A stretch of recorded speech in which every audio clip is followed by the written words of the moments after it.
राष्ट्रवादी काँग्रेस अजित पवार गटाचे आमदार अमोल मिटकरी यांनी आज माध्यमांशी बोलताना असं विधान केलं की अजित पवार आणि बाळासाहेब आंबेडकर एकत्र आले तर वेगळं चित्र निर्माण होईल, ते यावेत अशी त्यांची इच्छा असल्याचं त्यांनी प्रदर्शित केलं।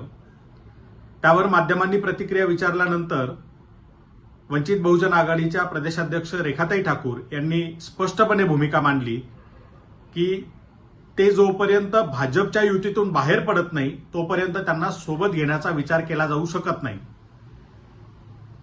ही भूमिका जाहीर झाल्यानंतर तासाभरातच अमोल मिटकरी यांचा दुसरा व्हिडिओ आला की माझ्या म्हणण्याचा विपर्यास होतोय, मला असं म्हणायचं नव्हतं, मला तसं म्हणायचं होतं वगैरे।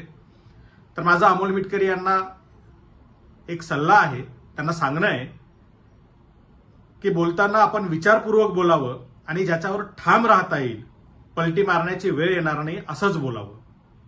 सातत्याने अशा पद्धतीच्या राजकीय पटलावरती आपल्या स्वतःच्याच विधानापासून पळ काढणं किंवा आपण असं म्हणालो नाही तसं म्हणालो असे खुलासे करत राहण्याची वेळ आपल्यावर येणार नाही याची काळजी आपण घ्यावी।